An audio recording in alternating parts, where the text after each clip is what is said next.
On the boats and on the planes, they call them to America. Alle, alle, alle, Fórza SGE. Wir schenken euch unsere Herzen und ihr schenkt uns den Sieg und den Sieg.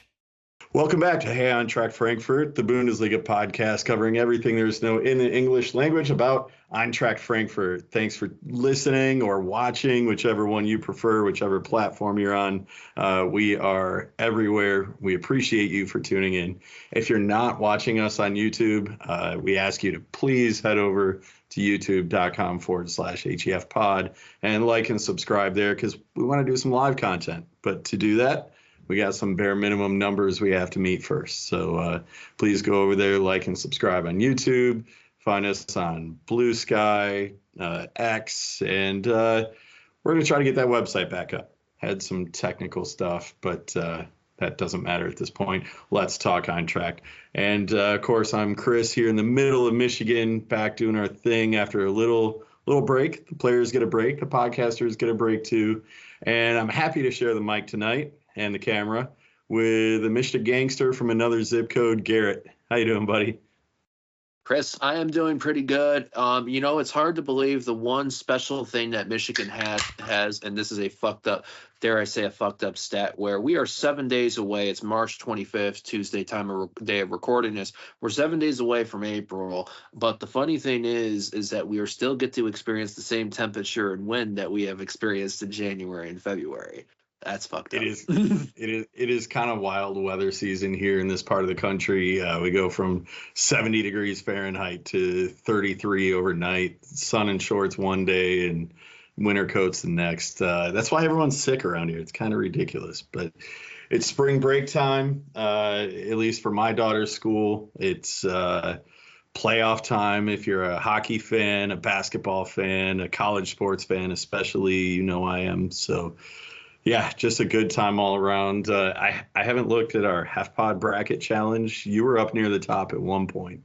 I'm not sure who's leading at the moment, but I'm down to third or fourth because I had St. John's in the final. I've lost the Final Four team, an Elite Eight team, and a couple Sweet 16s. So doesn't help. Yeah.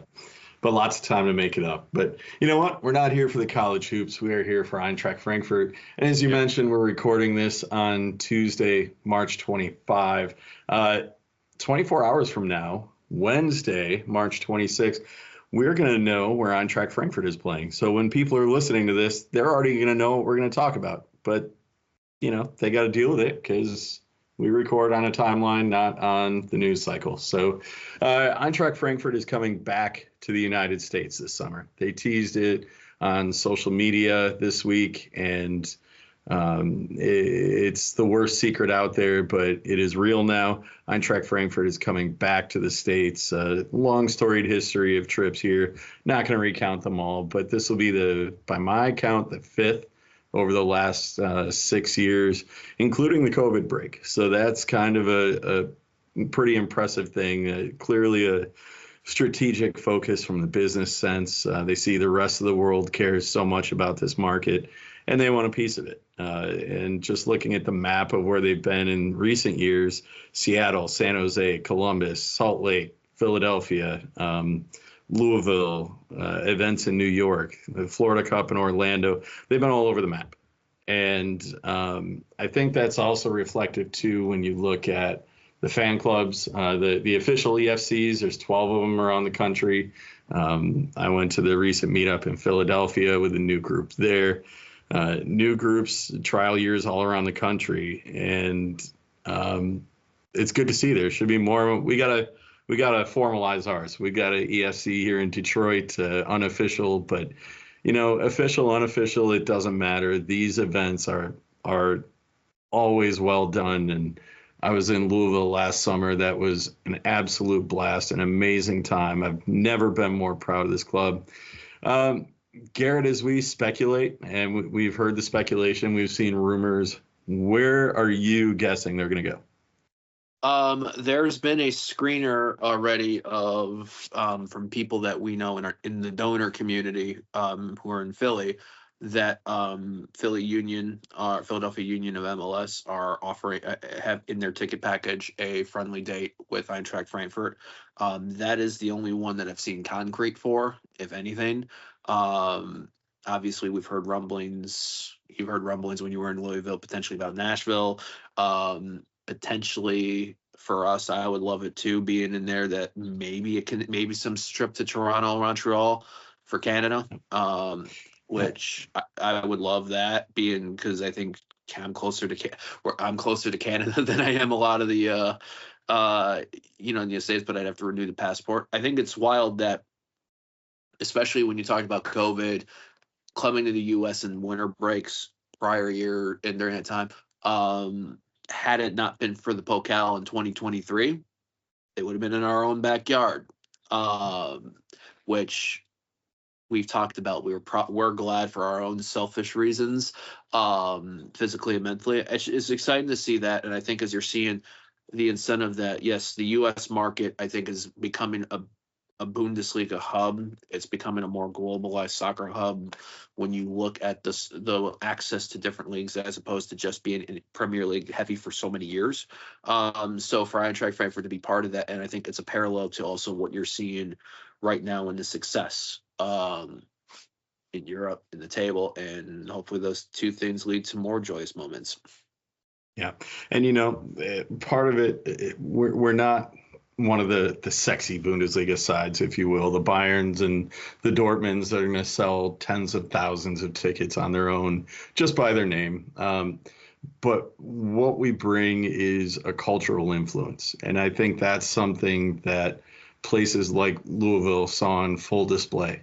People coming from every corner of the country to support this club, and literally Texas, Florida, DC, Michigan.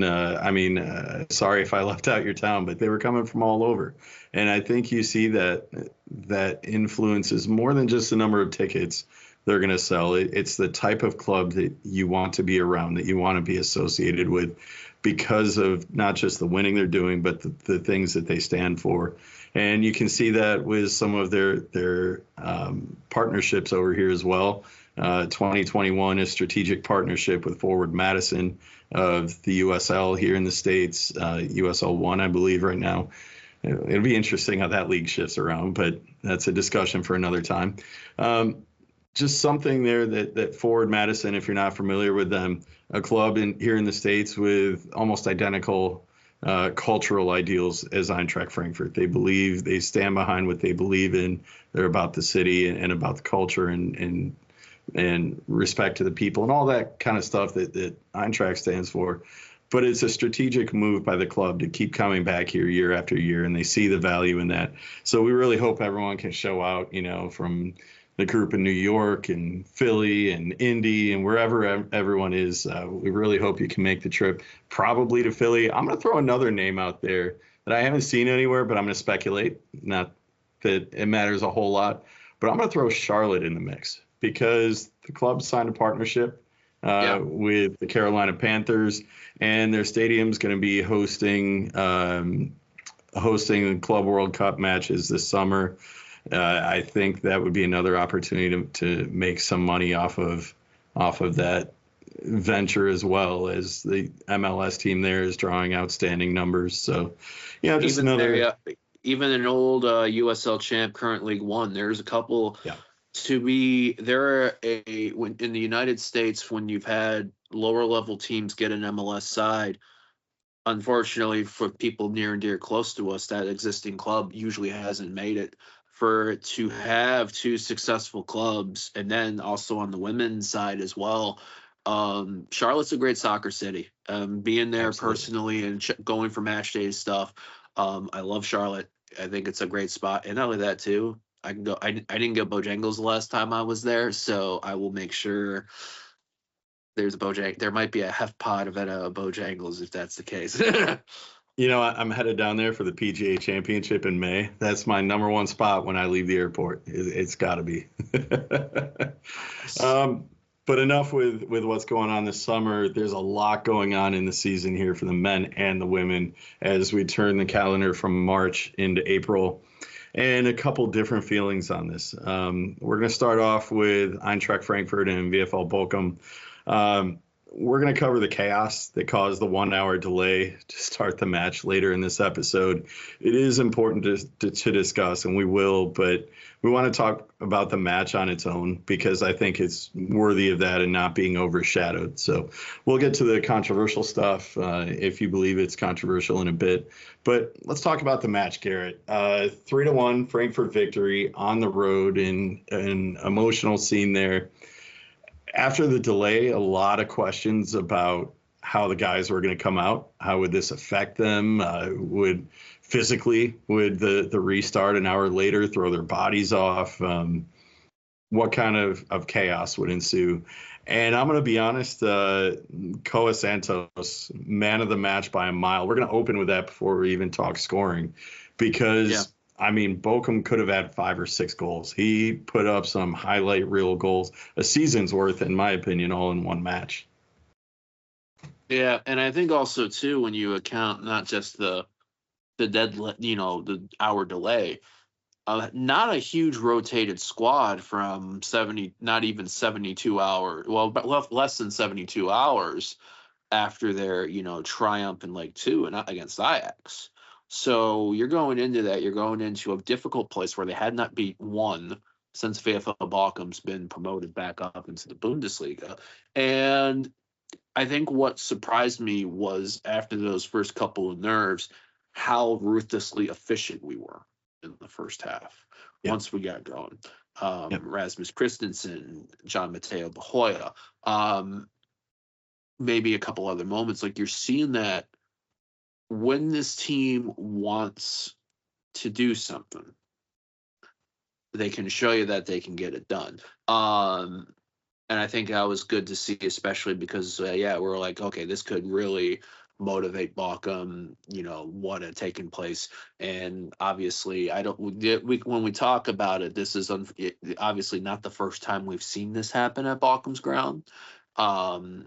This is probably the most fucked up of it all, but it's what does that create a home advantage? I will say though that there's going to be a little bit of a theme when we talk about the men and the women. Two different feelings that he said here, but very similar circumstances of rolling in the first half. You get the 2 goals.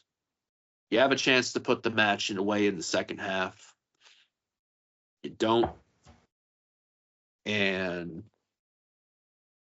we created whatever we experienced in the second half. Left Sunday, that dare I say, we finished that feeling a lot more fortunate than what we were expecting to feel after that. Yeah, and that's Bochum has been kind of a thorn in our sides historically, home and away, where we just struggle to get over the hump against a side that's been bottom or near bottom of the table every time we've run into them. Not a lot of difference statistically in this match. Shots are about even, shots on target, even possession, passing. I mean, right down the list, everything is fairly even. But the one that sticks out to me is the cards, the 4 for Bochum. And I say that because I think our possession was a little more clean in fighting to get possession of the ball back. Well, Bochum was a little more physical. Ours was aggressive but clean, and we were very efficient when we got the ball back of taking care of it. And for me, it's one that the distraction before the game, you didn't really know what to expect, and it kind of as the game wore on, you're like, man, I've been watching this TV for 2 hours and we're only early in the second half. But it's just kind of the nature when those things happen, you don't know what to expect. Thought the guys responded well. The Kristensen rifle of a shot, gets his own rebound and buries that. I mean, there's no more important player for us this year. And I would argue, even not discrediting the impact Marmouche had in the first half of the season, the development of Kristensen through the season to where we are today, we might be in worse shape without him. I mean, the guy has shown up. He can be impactful defensively, offensively, all over the pitch. He does it all. And Dare I The say goal- he even fills a hole that hasn't really been replaced since Martin Hinteregger. Maybe it's the Oh, number, absolutely. but it's the attitude. Yeah. And, we always said about Hinty and Rhoda, between the two of them, the dirtier that uniform was, the better the match they played, because it was just covered in mud and dirt and blood and all those things. And Kristensen's one of those guys where he's not afraid to get dirty and get in there and cause trouble, but he knows that limit in the causing trouble. It's not the dominant core, you can get a red in the first 2 minutes type of destruction. It's a very calculated mindset that he goes into it with, where he's physical and he's aggressive, but he doesn't get himself into unnecessary positions. And I think that's a testament to his growth. And then other guys that are growing into roles here, they're really just kind of a slam dunk goal by Jean-Mateo Bahoya. But the cross from Ekitike getting Bahoya another goal, really a guy who's starting to look more comfortable. He's young. He needs to add some strength. But I really like the way he's looking to be more involved and putting himself in the right position more times than not now. Chamujan, Nathaniel Brown, Jean-Mateo Bahoya. That's just 3 young studs. And that's just the two of them have blossomed really fully this year. We knew about the potential of Chamujan. Nathaniel Brown earned an opportunity out of the dark, really, in the DFB Pokal in October. The Monty Collins in the back for that as well.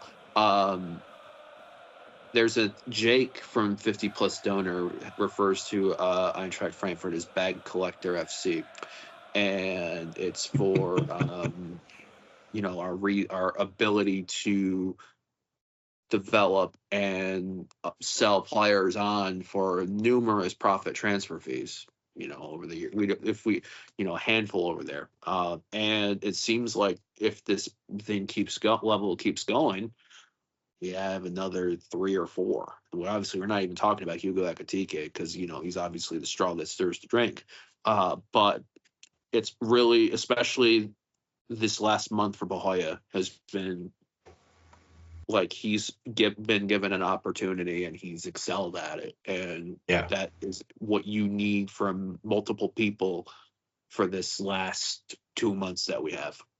Yeah, he's grown up for sure. And this is something where we dug a hole for ourselves, where we had a nice lead in the chase for Champions League qualification, and we pissed it away a little bit. No one's going to argue that we haven't been playing great ball over the last month. But a match like that, here's a question for you. I hate going into a long international break after those kinds of wins, the emotion surrounding the match, but then the way they worked hard and gutted out a 3-1 victory. It's tough it's good to sit on that. It's better than going into it with a loss. But right. I like the momentum that brings. We needed the rest after a battle with Ajax and getting another league win back. But I just wanted the guys to get out there. And, there's talk about guys coming back early from camps and possible injuries and stuff like that. Just kind of a gut punch during the long break, but certainly a good feeling in league play, right? Hugo Ekitike getting a hat trick in France U21. I think he had one, if not today, like the last couple of days or so.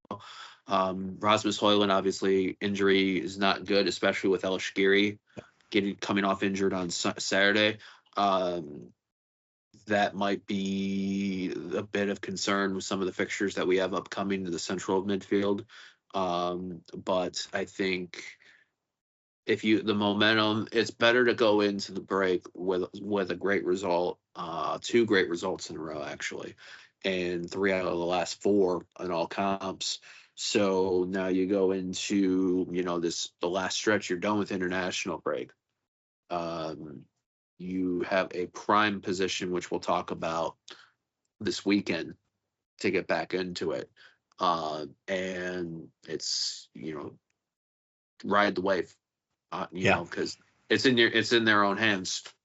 Yep. That was it for breaks the rest of the year. As far as, we're in 2 competitions still, and we're deep into both of those as far as our competitive opportunity to qualify or to, in case of Europa League, to win it. So the breaks are over at this point. Guys are packing camp now or coming back tomorrow. And once Saturday comes, we got to be ready. There's no working guys back in. Everyone needs to show up ready to perform and ready to contribute right away.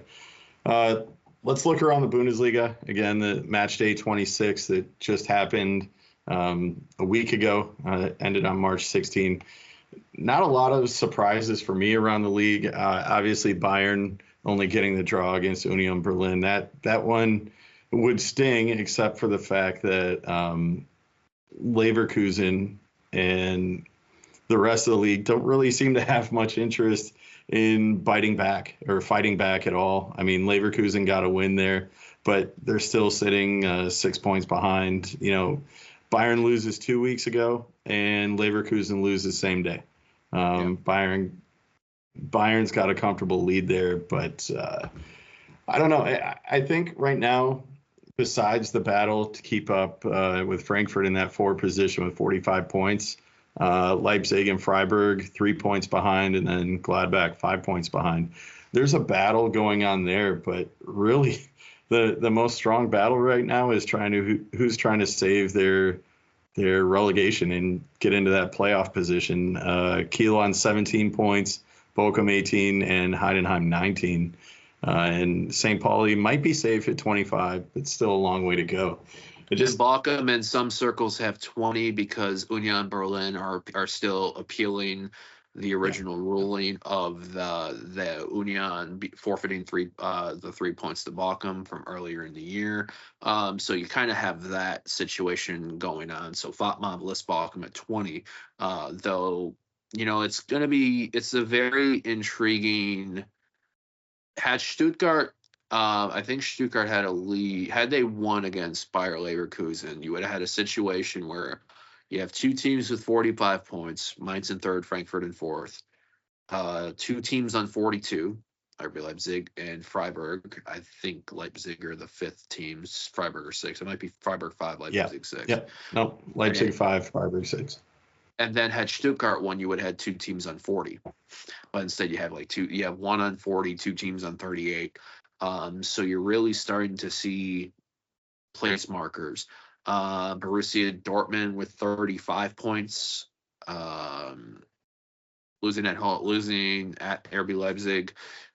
It is there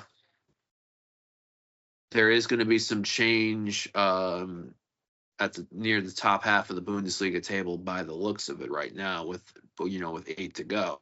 Stranger things have happened. But, well, you talk about the impact that a single match can have. When you're fighting for that qualification, the worst thing you can do is blow a lead. And Freiburg tying Mainz 2-2, what that does to keep us in the mix, technically tied on points with Mainz for 3rd, behind in goal differential by 2. But I mean, 3rd is right there. It's within our reach. And, Mainz getting a red card in that one is one thing, but, it's just an example of how tight this league is. And one match, we dropped so many points in the last 6 weeks or so that really should have helped us. And instead, those matches hurt us, dropping points to teams lower in the table.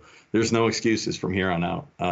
Looking at the next, I was going to do this later, but we're going to do it right now. Looking at the next 5 matches for Frankfurt to get through the end of April. Obviously, league play this coming weekend against Stuttgart, but then Werder Bremen, and then Europa League against Tottenham. Then we get Heidenheim, Tottenham, and Augsburg. Oh, and Leipzig at the end. So it's always a gauntlet. The Bundesliga is always hard, but what we have to do there is take the points when they're on the table. There's absolutely no excuse to drop points to Werder Bremen. Even Stuttgart, for the firepower they do have, they're still a mid-table team right now. There's no excuse to drop points to them.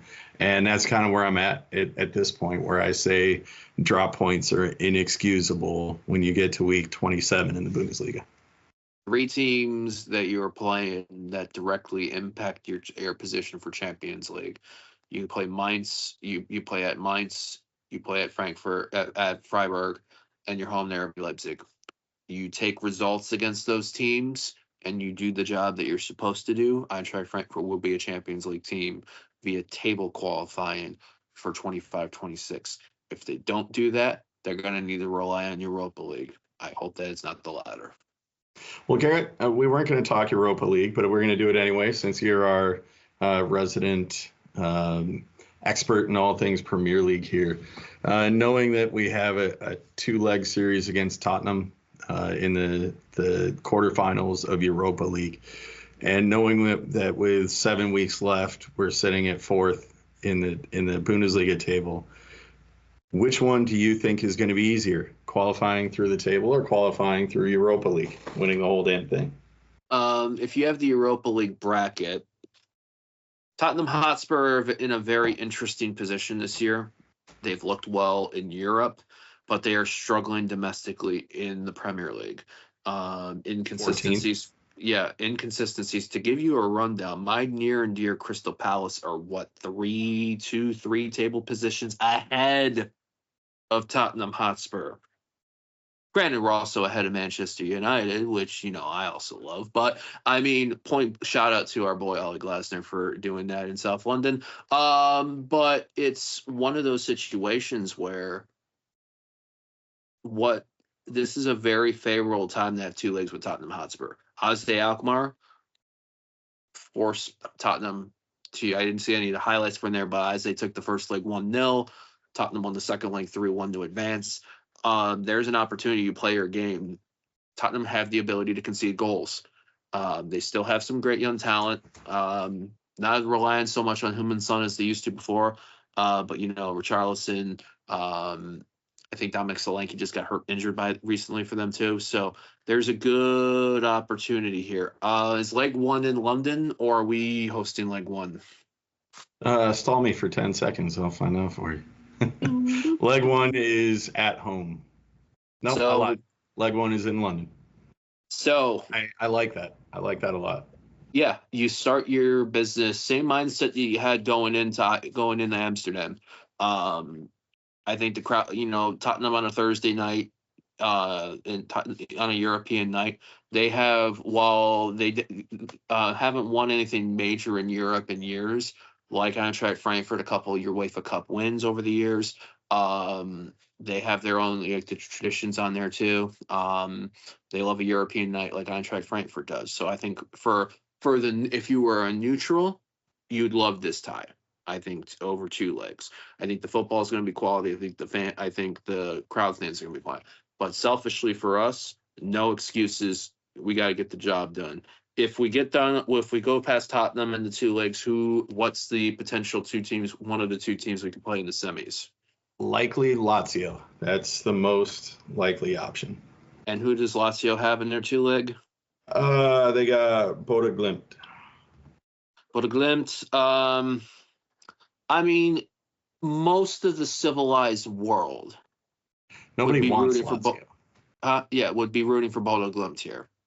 However, the world can be a fucked up place. So we'll see what happens in that situation. But first things first, you got Stuttgart this Saturday, Waldstadion, Tippspiel. Get that done. And then after that, Bremen away. And then after that, once you're that, then you get ready for North London on April 10th. And this is a really dangerous time of year for looking ahead. Teams get caught looking ahead or caught looking at the table, paying more attention to what's going on in other places instead of taking care of their own business. That can cost you points. That can cost you qualifications. So got to be careful with that. Speaking of teams that have to be careful with qualification, the men and the women have flipped sides now. And because we can never have two sides of the coin facing up at the same time, the women are now on the downside. We're just going to take the Band-Aid right off, get right into this one. Absolutely. Throw a grenade while you're at it. Yeah. Brutal match. Freiburg 3, Eintracht Frauen 2. Here's Not the just thing. that. Not just that. When did Freiburg score 2 of their 3 goals? Yeah, I was going to get into that. We carried a 2-1 lead into extra time. It took longer than I wanted. Let's go chronological with this one. Yeah. Frankfurt got off on a decent foot, but let Freiburg sit around a while. And then Freiburg decided they were going to play their match of the season. And it came within about a 5-minute span where they got a couple really, really good shots. Only one on target, but 35th minute, a rifle from about 25 yards out. I mean, off on the left corner of the box, just an absolutely blistering rifle of a shot. No keeper in the world could have stopped that. But here's the problem. Frankfurt responds, gets a goal right before the half from Laura Prashnikar. The goalie punched a corner right to the middle of the box. Prashnikar puts it away. I'm going to skip the one where she had a wide open goal and missed from about 5 yards out. Just one of those matches where nothing seems to bounce the right way. 16 shots, 10 on target, and it was Prashnikar and Aniomi hitting 2 goals, and Dorsa made a nice long run with a centering pass to Aniomi that was lovely. But then we're going into extra time, 2-1. We're going to hang on. Garrett, how many goals did Freiburg score after the 90th minute? 2. But not only that, too, the same situation happened before in the men. Eintracht Frankfurt had a chance to put the match away from close range. I think it was Vomger. Yep. She hit target, I think. Or did she sky it like enough? Or did she go wide? I think it went wide, if I recall right. I tried to block that whole match out, but so is it's the situation, and I said this in Donor, and I might have said it in our Discord. We suffered the success of Sunday of hanging on in Bochum, and in fact adding a third in Stapo time. We suffered sin-wise with the Frauen collapse on Monday. That's the reality that's the reality circle. And now, but the problem is too, with the way that this team has been playing in the last month, starting with the Bayern Pokal match, it's been part of the trend, like not being able to see a match out. Something is gone. That edge that we had, that was benefiting us and guiding us through many of this season so far, is gone. And what some of the horrific traits we saw at times last year are back. And that winner's mentality, that you got them down on the mat, you don't let them get back up.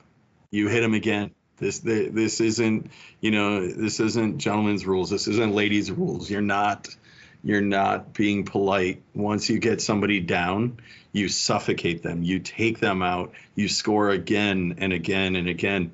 And you've got to take advantage of those chances. The stats show an insanely one-sided match.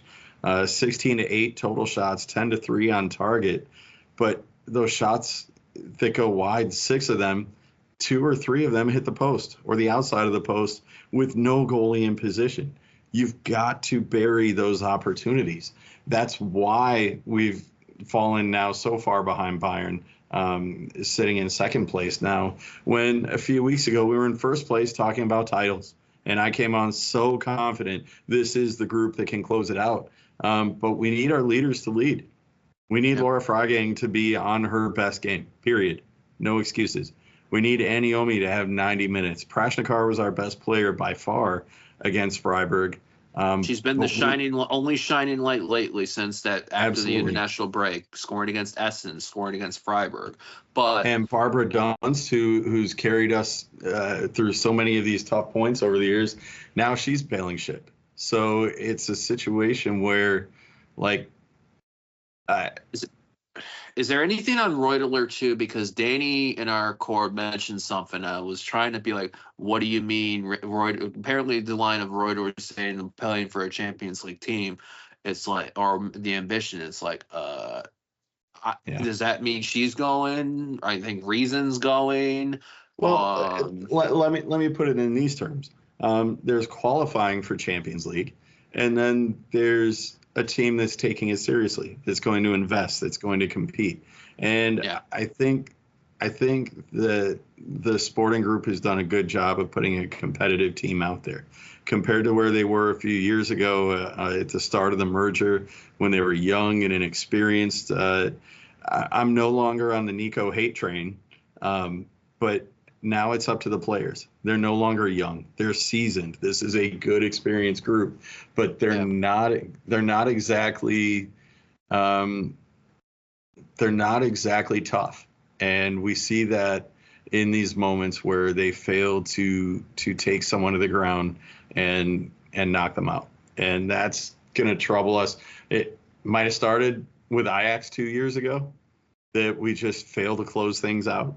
We've had a couple league matches where we failed to close it out. This year, obviously, Freiburg this week, the one we're talking about, an absolute colossal failure. 2 goals within a minute in extra time is inexcusable at under 10 level, let alone the Bundesliga. So especially when you look at the dominance we've had against Freiburg in the last couple of years, 4-0 there last year. Another big win, 6-0 in the first matchup this year on home. It's something's up, and is it a leak that can be briefly fixed, or is it a fucking like flowing river and it's just going to get worse from here? Yep. And that's yet to be answered. And I think it comes back with how they respond this week. We'll get into that preview in a bit. But the reason that we're still sitting in second, we got some help from the evil Bavarians who beat Wolfsburg 3-1. That keeps us level on points, but Frankfurt with a very, very healthy goal differential advantage there, 10 more goals on the plus side than Wolfsburg. So, yes, we're sitting at 2 with 5 matches to play. I think it's safe to say that Champions League title is out of contention at this point because Bayern is that good. But we got to be better. There's just no way about it. You got to close out matches, right? When you look at how well we started and how not hanging on to a lead against Bayern in a Pokal in Stapo, or about to be Stapo, shortly after that you get wrecked that Wolfsburg game, which was horrendous to say the least. You've lost more times in the last month in the league than you did the first 5-6 months of the season. Yeah. It was like that moment where, I don't want to say that Pokal moment set the tone for the rest of the season, but it's looking like it so far. Yep. And there's a schedule anomaly coming up where we've got a match Saturday, March 29, and then we don't play till Bayern April 12, and then there's not a match again until Cologne April 26. So there's a lot of time when you're not playing well in this schedule to sit back and think about what's gone wrong. And it's not ideal in a sport where the athlete's brain is trained to be in rhythm and trained to be engaged and high intensity. And once you have a bad day, you want to get right back out there. It's not good that they're averaging a match every 12 days over the span of 2 months. But they don't really get to decide that. The schedule's made for them. I'm praying to God that gets resolved next year because the women's schedule in Europe is just an absolute shit show, and I hate it. But anything else interesting around the league? Leverkusen throttles Bremen. I said Bayern beat Wolfsburg. Hoffenheim beats Cologne. SGS Essen with a win over Potsdam, who might possibly be the very worst club in the history of football. I feel bad for them. I do. A historic name in the Bundesliga, the Frauen Bundesliga, but just a hell of a bad run for them. They'll be relegated, and they'll be lucky to keep their license at the way they're playing. Any thoughts on the Frauen right now, Garrett? I am on a downward. I am feeling like I'm trying to not go in this downward slope of feelings about the Frauen, but we need to see, like I said, we need to see more on this. It's like it's may not like unfortunately I don't want to. I feel more likely that this is Bayern's title pretty much. Play for pride, play for that crest, play for each other. Just because there might be a lot of change this offseason. Yeah. Well, you know what? We wanted top two. Some of us predicted titles, but really top two is the progression to pass. Well, granted, Wolfsburg is having a down year by their standard, Right. but we've made up that gap on the pitch. We've made up that gap. And I think they're going to have a lot of changes coming up next year, too, as are we, certainly. So we gotta stay engaged through the remainder of the season, lock up that second spot, go play Champions League through the long, drawn-out process that becomes. But, the objective is on the table for some of us, top two. It's frustrating to lose that number one spot that we had, but it's not all entirely doom and gloom if they take care of business. Right. Speaking of taking care of business, I've noticed a beverage in your hand. I've got one in mine. I know you've been to Wendy's in the last week, right? So, in addition to my usual Wendy's trips, March meant an addition of another app on my phone, the Arby's app.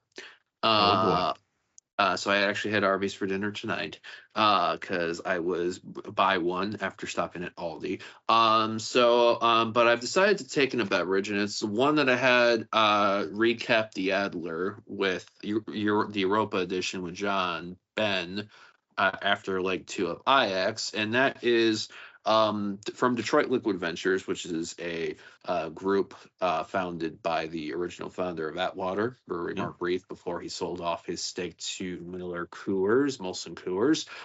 So I am having, thanks to them having a ample amount of extra beers from the open house that we had at work last month, I was able to take home 6 4-packs.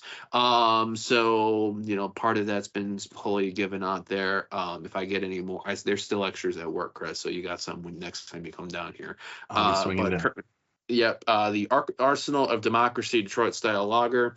I call it, for those that are wondering, a mix of the Detroit brewed Stroh's Bohemian Pilsner and their Detroit style lager, kind of like a mesh of both. Bohemian style taste, Detroit style lager, weight, and all that. Yeah, that's definitely a good one. That Arsenal of Democracy. I guess the recipe for that, the bill was designed and inspired by the Pfeiffer Beer Company. It was on the east side, not far from your work. So that's pretty cool connection there to the Arsenal of Democracy history. But I am drinking. It is hockey season. It is college hockey playoff season. And if there's one thing I love more than Eintracht Frankfurt, it is college hockey. I'm sorry, everyone. That's the way it is. We have a separate Brewing talk just for hockey in the pod for those that wonder how much we love hockey here. The Lansing Brewing Company has this beer here called Ragman, and it's designed like the Michigan State hockey lid I'm wearing. They're famous on that can. Isn't that like? I mean, I know you're a little. That kind of looks like you. Like if you put a helmet on, that might be you.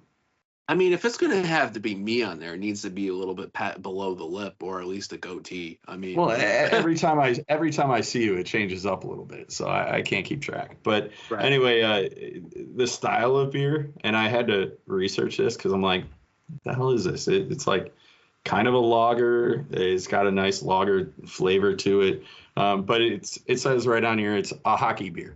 There is no style to this beer. The style is a hockey beer. So it's made for those of us that partake in hockey times, which is always good. On the food side, we just had St. Patrick's Day that we celebrated worldwide because everyone's Irish for one day. Shout out to Eddie over in Ireland, and shout out to Eddie's son, Sam, who played in a big tournament, and Eddie's involved with with developing over there. I love listening to him talk about coaching. That's like, God bless anyone coaching kids. I'm the fan. I'm the parent on the sideline. I could never do what the coaches are doing, teaching these kids when I can't even get my own kid to listen for 10 seconds. The Lord's work. But anyway, celebrating the Irish week of the year, corned beef egg rolls. And now Eddie's going to fly over here and smack me across the face because that's not Irish. But counterpoint? Damn, it's good. Yeah. Because I will also second you on this, because going to a Lions game at the beginning of 2024, they had corned beef egg rolls. Corned beef egg rolls are a fine specimen of a meal. Now, we do them here at home. We make them ourselves. It's a pain in the ass to make, but we'll throw some sauerkraut in there too, and then do the Thousand Island dip and turn it into like Reuben egg rolls. I'm telling you, like the things you can do with corned beef are outstanding. My coworker on St. Patrick's Day, part Indian part Greek, but he made an Irish stew and brought it into work. A giant pot, like crock pots ain't got shit on this pot. Homemade soda bread, a little green, and then I think he made some other breads too. He had some focaccia and some other things, but I only had the soda bread to go with the stew. My goodness, man. You want to talk about a fine St. Patrick's Day feast that day? So I got to ask you this. I was having a meeting with some coworkers, and we're talking about different foods, and they're intrigued by American pizza because Dutch pizza isn't necessarily, I didn't even know it was a thing, but they do eat pizza there, as all countries do. But to them, it's checking a box and having dinner. It's not quite as explorative as American pizzas are. And I was telling him about a recent pickle pizza that I had that was absolutely outstanding. Kind of a new trend is the pickle pizza. Where do you stand on pickle pizza? I have yet to have a pickle pizza. However, I am one that does a little bit exploring some stuff on pizza. You know me, I've kind of done a little bit. While I consume a lot of food, like different types of food and a lot of the unhealthy, I also do a lot of like moderation, healthy stuff. Sure. I'm one, for example, that's been doing like lately on my pizza sesame seed crusts. So, actually for me, there's a great place by me that does great deals. For example, I paid $20 and I got a large 3-topping pizza, choice of spaghetti or mostaccioli, and a small order of cheese bread, and they don't tell you that they give you coleslaw as well. You better do that in moderation. That's Carb City, USA right there. Oh yeah, it's food for the week. But like I'll do like mushroom. I'm a big mushroom. I'll do feta on pizza. I'll do shrimp on pizza if they offer shrimp. Like shrimp on pizza is a fine touch. Stuff. Yep. So I would say, and I've even seen the Coney pizzas for those before. Was it Pie-Sci around here that does? Pie-Sci does it. The Vincetta Garage on Woodward does it. Yeah. Yeah. The Coney pizza is excellent. So I would be down to try a pickle pizza, because I've also become a fan of Dilio, really getting into Dilio sauce. We have a lot of Middle Eastern like sandwich joints here. Shout out to Middle Eats by me, both in Detroit for work and Warren. They make a regular Dilio and a spicy Dilio. If you can get down with Dilio sauce, you can eat pickles on pizza. Well, now we've made everybody hungry, so we better hurry up and get through the rest of the show so they can go eat dinner or lunch or breakfast, whatever time you're listening. So we're going to move right on. After food and beverage, it's time to get a little nasty here. I talked about it earlier. We have to talk about the shenanigans that occurred at Bochum last week before the match. So we'll set the table. I assume everyone's heard about it, read about it, seen it, whatever the case was. But as the Frankfurt supporters set up in the stadium at Bochum and placed their signs and banners on the fencing around the supporters area, it turns out that banners were placed over an emergency evacuation exit. And by FIFA, UEFA, and DFL guidelines, That is unacceptable. The stadium guide prohibits it. I know because I work in stadium security and I work in UEFA stadiums, and I know for a fact what the book says, and that is not allowed. But in full transparency, this is not the first time this issue has happened at Bochum. So this is the third time in recent memory that there have been issues with them not having stadium attendance available during setup, which is required to have somebody from the club or from the stadium operations there specifically to handle these kinds of issues. And it's usually very diplomatic. The same thing happens in Frankfurt during setup for away teams, that a steward is present and, answers any questions about signage or whatever the case may be. So the long story short, the Frankfurt supporters said, F you, we're not taking them down. This is who we are. They held their ground. And it went on for a good 45 plus minutes. Marcus Kroscher made his way over there and talks to leadership from the fan block and the officials from the league, the stadium, what have you. And basically it was an all or nothing ultimatum that the fans said, you get us or you don't. So they took down all the banners, and I would say about half the fan block left, and probably went and, pissed in some trees or drove home, whatever the case may be. But they were not present to see the 3-1 victory. So this is where a lot of people will say, you Americans don't understand the culture. You don't understand the club. Get fucked. I don't care if you turn it off right now. We do understand. We do get it. I've been around this club since 1993. Garrett's been around about a decade now. We know what the club stands for. We know the culture of the fans. We are almost generally always in agreement with the stances they take. But I'm going to take this one from a little different perspective. This is not, well, I don't excuse Bochum because they know the UEFA guidelines, the FIFA guidelines, the DFL guidelines, that they're supposed to have someone present. Our supporters need to learn how to pick and choose their battles, because in this particular situation, I hear the argument was stated in our Discord and on social media that there is no club without the fans. Well, that's true. But the responsibility of the supporter is to support the club.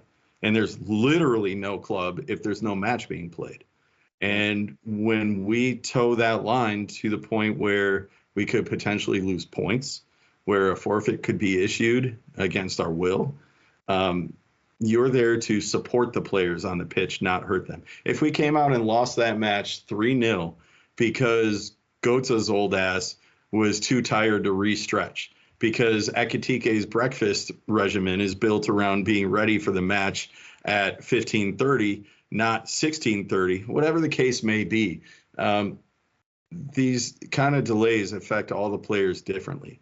And when the fans put themselves above the players, they've crossed that line for me. I am there as a fan to support Götze, Trapp, Kristensen, all the boys out there. I support them all. But I support them. I don't support my own interest as a fan. And I get it. You were wronged. I will argue that in your favor. You were wronged by not having the opportunity to display your stuff appropriately. It should have been identified an hour before the match started, but it wasn't. So grow the fuck up, do the right thing, make the adjustment so the match can go on. I've ranted too long. I'm going to let you take over and then I'll rebuttal. I think I'm a lot with you on this, because you're in stadium security for a living. I'm in the event industry. I've sold for running some stuff for events. I've been on the operations with logistics, confirming times. I'm also now in the administration where I see the back end and the utilization of things. And also when a fire marshal comes on a job site and can shut the whole fucking thing down, being able to have the documentation needed to prove like, hey, things are fire certified. These are everything in that. So security is something that you and I, as a strong suit, understand you do not fuck with that, especially with everything that is going on in all annals of society. Let me. Yes. Oh, sorry. No. was- Well, I was just going to point this out as we talked way too much earlier about Premier League. I'm going to remind people of issues that happened in England, like a Hillsborough disaster. That was Yeah. a FA Cup match, I believe, where 1989. 1989, where 90-some people died. These protocols in stadiums in Europe, especially older stadiums that are reconfigured for modern events like this, they are designed for a reason. And I have designed evacuation plans for stadiums in Germany. I'm designing an evacuation plan right now for a stadium in the Bundesliga. The protocols that are in place for these stadiums are designed for fan safety. Right. The reason that fire escape exists where it does right there. First, if you look at Bochum, the way that they're designed, their players exit through the pitch, through the hole in the floor that they walk out of. If something was to happen, that's where the players are going. That escape that is on the floor level is in case there's a fire, if people have to evacuate down onto the pitch, or there's a trampling incident like a Hillsborough situation. Fans can be evacuated onto the pitch first and then out that gate. So anyone who wants to say, oh, they should have told us beforehand. Yes, they should have told you beforehand that they couldn't be there. But guess what? They didn't. And all you've done is ruin my Saturday because I had shit to do after the match. You ruined the Saturday for those people that got to rush to work after the match to say, hey, I'm going to go to the match, but if I rush home, I can get to work. Well, guess what? Now they couldn't enjoy the match. They had to go to work. So the selfishness of a certain subsect of fan to prove a point, if you're standing on a human rights point of view, if you're standing on a fundamental right of we'll go free speech or racism or whatever your cause is going to be, then you can fight that to the death all you want, and I got your back. But when you're talking about a banner over a fire exit, you are in the wrong. You have made yourself the center of the story and not the team on the pitch, and that is where you lose the argument. Yeah, and that's the thing for me, like for Sunday in particular. But agreed, like that ruined everything, especially when you look at, like, I think for me, it's not just the 50 minutes to take it down. And it's also, it should be the awareness of, hey, this has happened multiple times. Maybe like work around it.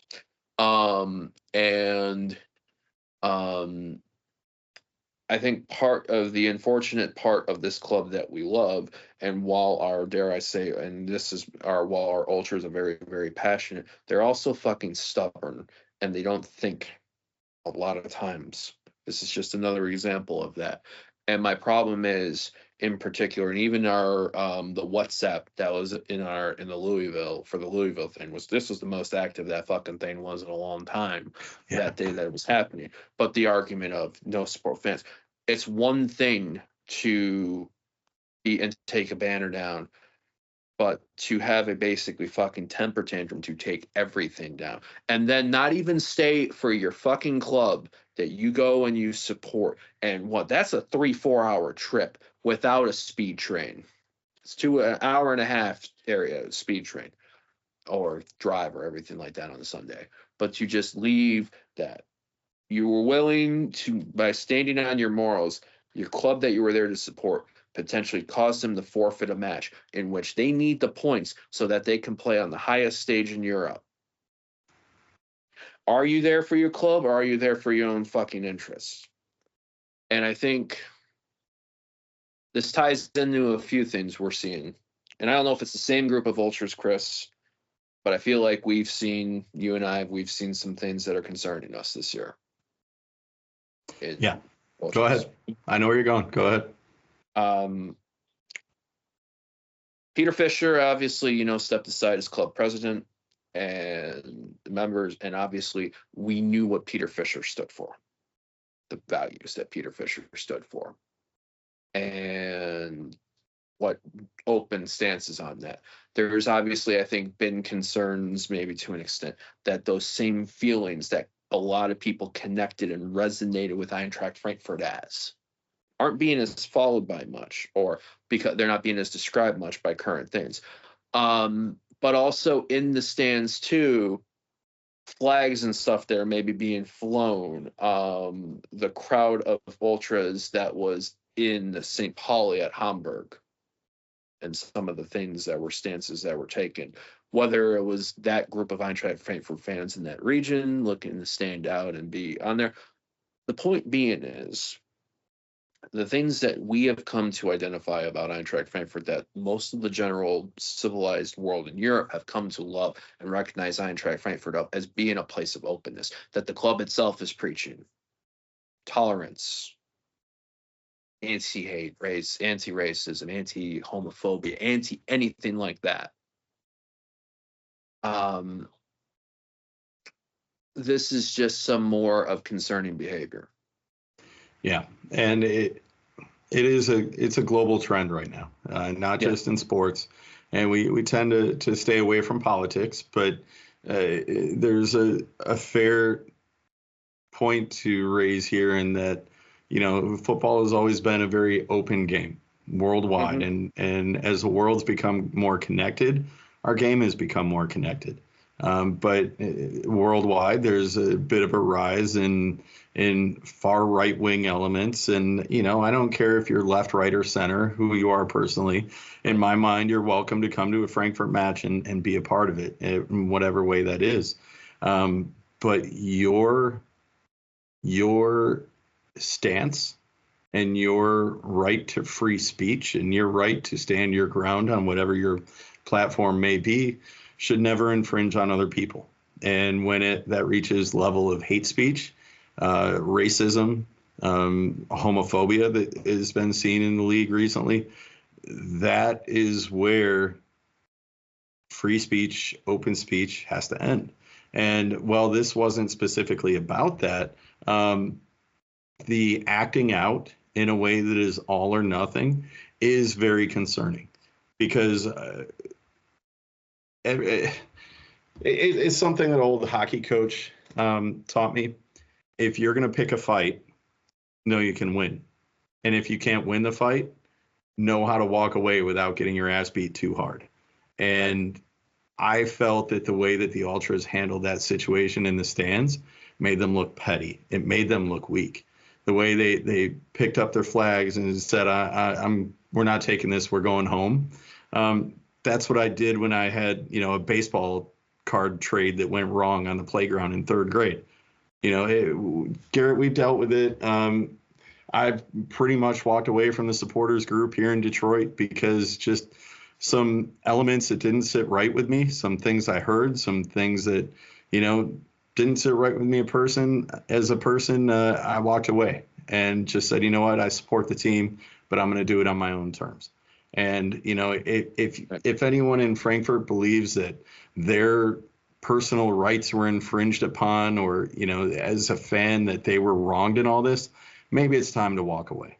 Because the only people that were actually wronged with the situation in Bochum was the players that had to wait an extra hour to play their game.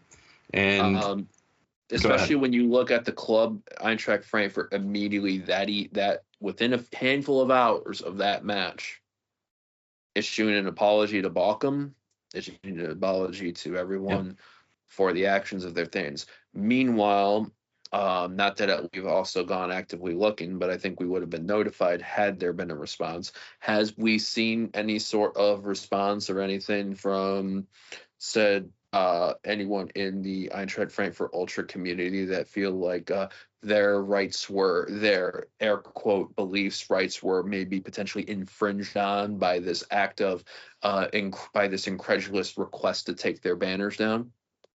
Yeah, exactly. It died down pretty quick, and that's how I think they knew they were in the wrong. But the point here that you raised is some of the concerning things that we've seen, in recent years. When Chelsea was here for Champions League a few years ago, we had ultras running through the streets, terrorizing restaurants. Europa League, terrorizing restaurants in Frankfurt, in our own town. I mean, get it. We've caused trouble in other cities, but the town you're supposed to support, love, and defend at all costs, you're there destroying it, making the club look bad, making the rest of us look bad. And the thing about it is, not everybody is an ultra. Not everybody belongs. There's a million different Eintracht fan groups across all walks of life, all beliefs, all everything. The Ultras are a small group that have their own, organization or loose affiliations. They don't represent everybody. But what they did is they made everybody who supports Eintracht Frankfurt look bad in the moment. And when you put yourself above the crest, you're no longer supporting Eintracht. You're supporting whatever misguided belief you have in your mind that day. And that's where people like me take a stand and we say you're wrong.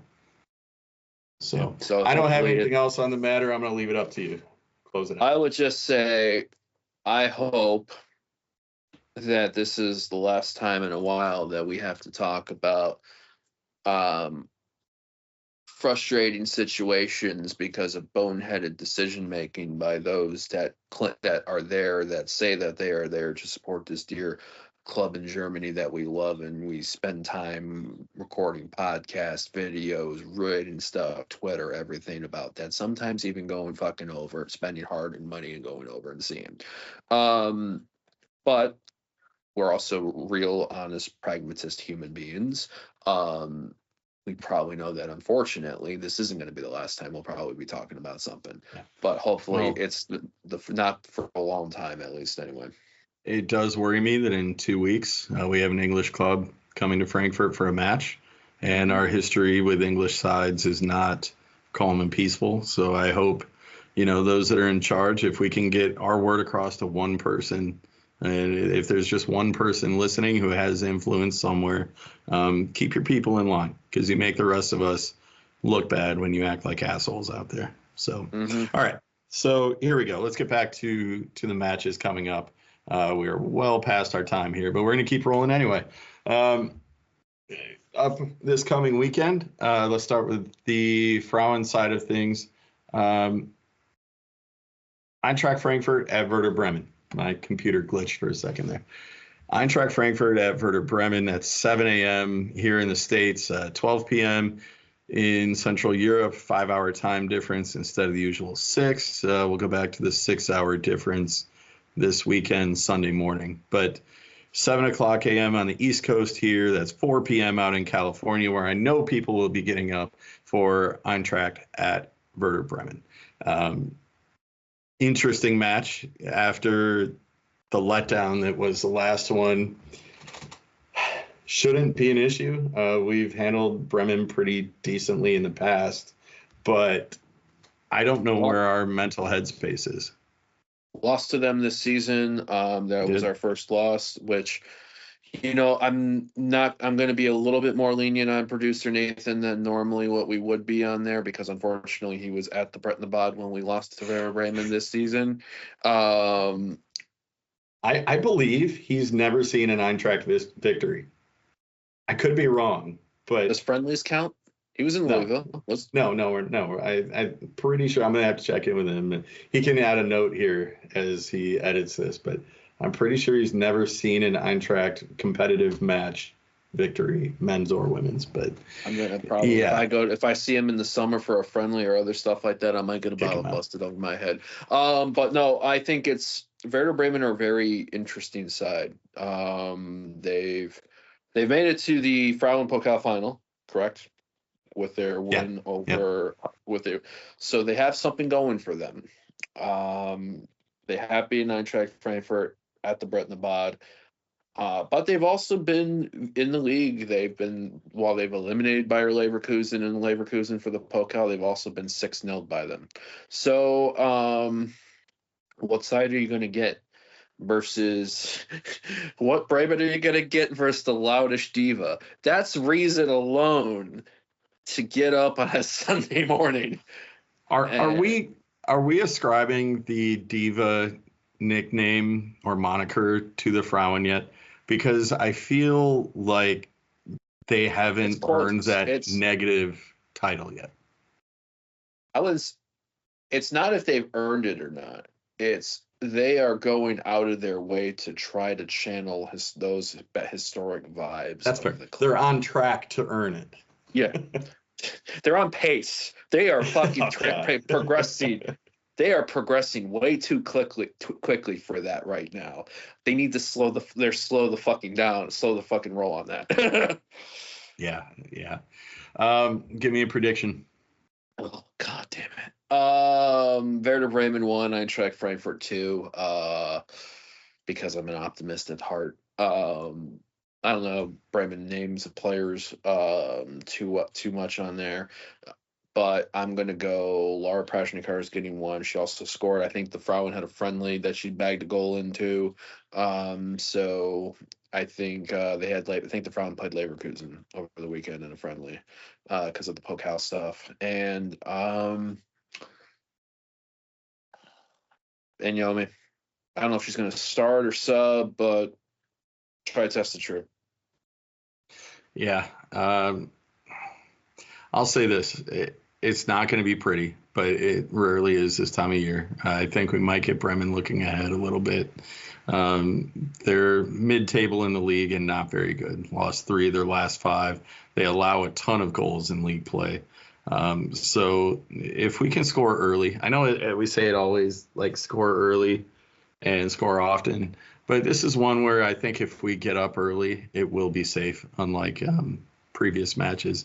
But we haven't had that real breakout game since early February with the 9 goals, where we just put one away and left our foot on the gas. That was against Potsdam, the 9-0 match. And then we proceeded to lose 4-1 in the Pokal the following week. But I'm going to go with a comfortable 3-1 victory. And the Frauen are now in the same place as the men. Well, they will never get a clean sheet pick from me until we start to not allow goals from 30 yards out on bangers, because it's happening way too often lately.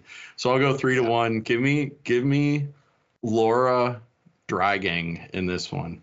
Laura Drygang hat trick. Laura Drygang shows up and says, "Hey, I'm still the big dog on this squad." We need that person right now because, well, I like the balanced attack that we had early on. It's now turned into who's just got a pulse. And, whether it's Aniomi or Prashnikar currently has the pulse, we need to get back to the whole front line having it at the same time. So let me ask you, let me potentially throw you a live hand grenade or a super hot potato. Is one of those Laura Freigang goals from the penalty spot? Absolutely not. I mean, if she has a chance, it's going to go over or wide or some shit, because I love her to death. She is still my favorite player on this team. But we cannot allow her to take free kicks anymore, or penalty kicks. It's just a bad idea. But I'm not going to trash her. We're going to move on to the men's side here. All right, so that's early Saturday morning at 7 a.m. And then, get yourself a nice little breakfast in between. You can pour yourself a second drink by 1:30 p.m. because at 1:30 p.m., 6:30 in Central Europe, we have Eintracht Frankfurt versus Stuttgart. So, Garrett, this to me screams trap game. Not Kevin Trapp, but actual trap. I'm a little bit scared by this one because it's catching us coming off of a break, but at the same time, possibly looking ahead a little bit.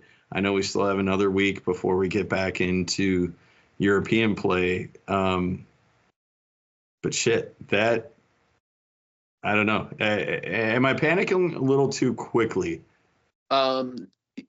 First time Eintracht Frankfurt VfB Stuttgart took place was the last match before an international break in November. Eintracht Frankfurt were up 3-0 in Stuttgart. Stuttgart scored 2, had a late equalizer called off, which was, I think, the last whistle of the game. We know what this team has. They've been a little bit banged up. Voltamado's been very, very good, though, for Stuttgart. He's been kind of one of their revelation pieces out of nowhere. Honestly, if not nowhere, like striking. We talked about it earlier with our young crew, making the most of the moments that they have. I think it is going to be It is a very entertaining. It's going to be entertaining. I think if you are a neutral, you will love this matchup. 1:30 p.m. Eastern, which is very, very nice. For that, I am going to go 2-1 Eintracht. So Because I think the momentum can continue on this as long as we don't hear of a major setback to this squad ahead of Saturday. I lean more towards good.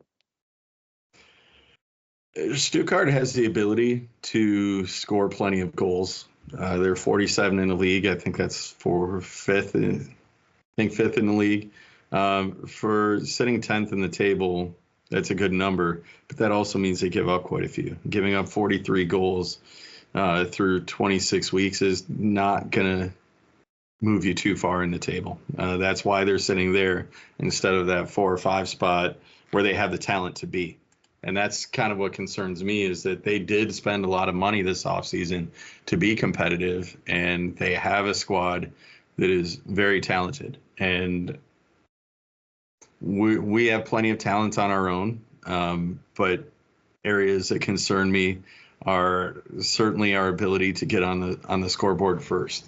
And it's a banging the same drum over and over again, is that we have a 10-minute rush to start the game where we look good, all balls forward, and then all of a sudden for the middle 20 minutes of the match, we just disappear. I mean, we settle in. Teams always settle in and things calm down, but the middle 20 for me has been a rough patch this year. Also, the start of a second half after we've made some changes. And it's not a traditional start time either. Going with a later window. I haven't analyzed those numbers much, but that routine factor, how quickly you settle back into your match day routine after having a week off. For guys that didn't play in the friendly, they played some bullshit friendly against some side I've never heard of. But it's always a crapshoot coming out of the international breaks, because some guys are ready, some are not. I think I just threw a fucked up set. Like, how did I pull this out of my head? This year we've already had one instance where we had a tip spiel on a Saturday after an international break, and that was Werder Bremen, just before Thanksgiving here, where we won 1-0. I think it was a goal at the end of the first half. Should have conceded. I think Bremen hit the post one or twice. So I don't think it's going to be easy. I think it will be. I do wonder. My concern is, what's the center of midfield going to look like? How bad is Scary down? How bad is Højlund down? Who are you putting with Hugo Larsson, or are you going to play? Are you going to play Hugo Larsson higher up? So, we should probably hear from Dino Thursday or Friday, my guess. We'll know on that, but I think these guys eventually know. I think something resonated with them after the way they lost against Union, blowing that lead that they had, because they had been that matchup. That's really they played well for a lot of bits, except they turned off at 2 key situations. Well, 3 if you count Ekitike's penalty. Another one, he's in the Laura Fragan boat of he shouldn't be taking penalties. Hugo, I love you. You are a gem and a baller. You need to step your penalty game up, my son. Hey, who would you pick in this group now that Marmouche is gone? If you had a match on the line, you got a penalty with, you're in extra time, the game is tied, you need this. Who's your go-to for kicks?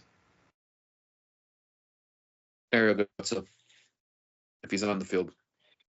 Yeah, I'm with you there. That's exactly what I was going to say. Not that we're going to get to that point. God, I hope not. But for this, we have 2 more months before or 1 or 2 more months or a different competition before we get to a fucking penalty shootout. You know what? I can't go back to shootouts in a final. I'm a few years older than I was the last time around, and Nathan will tell you, I think anybody who's listening to this show was a fucking wreck during that final, and I really don't want to go back to that. I think about Thorsten and I being the only two fucking people watching soccer at McShane's when that fucking happened. Oh, God. All right. So what was your prediction on Stuttgart? I'm going to go 2-1. There might be more goals than that. This might be another 3-2. I hope to Christ it's not another 3-2. Are we assuming Kevin Trapp is back? No, even if Koa Santos is playing, I feel like 2-1 because I think Koa Santos has had 2 great games in a row. Great saves in both. He's fiery. He might be the spark this team needs. I'm telling you, it is a discussion for another time. And I'm not running Kevin Trapp out the door. My wife would divorce me if I did that. Great human being. Great human being. Yes, absolutely. But we need to do everything we can to keep Koa Santos around. I know he signed another contract, but in the game right now, contracts mean nothing if someone else comes calling. But he is the future, and he is good enough, and he's proven it on the highest stages that he's been available for, that he can be that go-to guy. So again, discussion for another time. Love you, Kevin Trapp. But I say even if Trapp is healthy and ready to go, you start Koa on this weekend. Give him one more. Give him this opportunity. Jean Mateo Bohoya, I think he's really riding the wave. Hugo Larsson. I think he's had some great moments lately, and whether he's going to be playing as a now and out holding, or if he's going to play a little bit higher and maybe that 10 role. We've had heavily Discord discussion. What is the true position of Hugo Larsson? We thought he was an out and out 6'2" and 8, but apparently he has some 10 qualities in him. Yeah. Danny swears by him being a 10 and has been yelling at EA Sports FC to up their fucking shit for him. But I think that's another round too, because if he's going on cylinder, if he's bagging goals on cylinders, that takes the pressure off some other guys. Because, I mean, we can't respect Mishi Batshuayi, who I'm happy he's bagging goals when he's coming in, sub or anything like that. But it's not reliable yet. I mean, maybe he'll get there, but we're not there yet. No, you need your roles and other things, especially if LEY is not yet fully clicking. And again, that's a discuss. We're going to table that. We got to talk about that maybe in May or June, because we'll have more of what we'll see from him at the end of the season, or do we not even talk, or is it more of a project for next year? Honestly, I think that's a discussion for next week, because that's still a questionable position for the remainder of the season because of what's on the table still in Europe and in the league. If we're going to be moving on from him, that time might not be in 8 weeks. It might be right now, because there's too much on the line to put guys in there and say, well, we know he's not good enough, but we got to stick with him. It's not exactly the case yet. While we control our own destiny, why don't we talk about some matchups around us that may have us feeling a little bit better, depending on how things go for us on Saturday. Well, let me give you my prediction first. I'm going with the 2-1. 2-1, just like you did. As far as goal scorers, I want to see a contribution from the back. Feels like it's been a while, whether it was from a corner set piece or, someone crashing in hard in the box. I don't know. But give me a defender to score a goal, whomever, however. I don't care. Just get it done. You're throwing defender dartboard? Yep. Player X. Don't care. Okay. 2 goals, 1 from a forward, please, and 1 from a defender. Okay. Whoever's so matches around us. Matches around us. Give me St. Pauli over Bayern. Give me Bochum over Leverkusen. Give me Kiel over Werder Bremen. For your own bet in the off season, so you don't feel like shit because you had Kiel coming up not surviving this season. Hey, give me that 20,000 to 1 parlay, and I'll be a happy man, and we'll sail to Frankfurt on my yacht. But no, honestly, I think somebody dispatching Mainz. Dortmund is next in line for Mainz this weekend. I know it pains us all, but we should all be heavy Dortmund fans. They're sitting on 35 points, still close enough. They could catch fire, but if Dortmund can take care of I ain't Mainz, doing they that. can The pull only up. team I'm on for that match is the fucking Meteor. Leipzig's at Mönchengladbach. Yeah. Leipzig's dropping points in that matchup. Tim Kleindienst, babe. Okay. Freiburg at Union Berlin. That's going to be testy. Union are fighting for survival. Right. But they're too inconsistent. I mean, they've taken points in their last 2 matches. But Freiburg is taking points in their last 5. They've had 3 straight draws, but they haven't been awful either. So right. I wouldn't put any money on Union there. Wolfsburg have, because they're that dark horse that might make a late run. Yeah, they're against Heidenheim. Where is that one? That one is at Wolfsburg. So Heidenheim beat Kiel before the break, but they are very, very thin. But they might be turning the Jets on now. Yeah, Wolfsburg, as they've done for a while, just kind of quietly there, waiting for the teams above them to make mistakes. They're a tough one. I don't think Heidenheim can keep up with the legs there, but that's why they got to play it. And you can't underestimate playing for survival, getting into that 16 instead of slipping to 17. And then certainly if you're St. Pauli or Hoffenheim, you look like you're clear by 6 points, but that can go pretty quick if they drop a match too. If you're, and this is where the fun part is this, because if St. Pauli somehow does the unthinkable and takes points at Allianz, that's 3 consecutive matches where Bayern Munich have dropped points in the Bundesliga. Yep. If you're Bayer Leverkusen, who, what's their matchup that they got? That's, you'd be I'm not saying they'd have to do a fuck ton more to make that a title race. I know they're Klassikers in a couple weeks, but still, I mean, you can't expect that much with the way Dortmund's been inconsistent this year.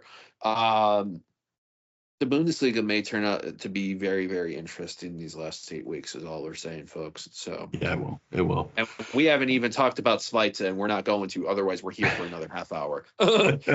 Maybe someday this will become a 2-hour show. We've done our best to do it this time around, but the important topics we covered this week, and we went a little long on a few of them, but who cares? We don't have any time limits. We do what we want. But I do have a Peloton ride to get to in about 9 minutes. So we're going to cut this one short, Garrett. You got 5 minutes for your social media reads. Where can people find you? Okay, so Twitter, Instagram, Discord, GM Comats, Boosk, gmcomats.bsky.social. Eintracht Frankfurt, Detroit SGE on Twitter. Nothing yet on Blue Sky. I need the motivation to do something on Blue Sky. And if you're a Detroit sports sicko like the two of us, follow the Majors Detroit, TMSNX Detroit on all your socials, Twitter and Blue Sky and Instagram, and Detroit City FC stuff coming up. In and hot there. Nice. Well done. You kept it under 5 minutes. You can find me on Peloton at CND313 and Instagram at Chris N. Monroe. Of course, follow the show. Hey, Eintracht Frankfurt on Instagram and X and Blue Sky at HEF Pod. And we'll do it again next week. Same damn time, maybe Tuesday. I don't know. But by the time people hear this, they're already going to know where Frankfurt's going in the United States. So we look forward to that announcement, hopefully Wednesday. And we can talk about all that next week and all the travel plans we have to make. So until then, we hope you enjoy the matches this weekend, and we will talk to you next week. Cheers. Crockpots ain't got shit on this pot. Hey, Eintracht Frankfurt, la la la la la la la. Hey, Eintracht Frankfurt, la la la la la la.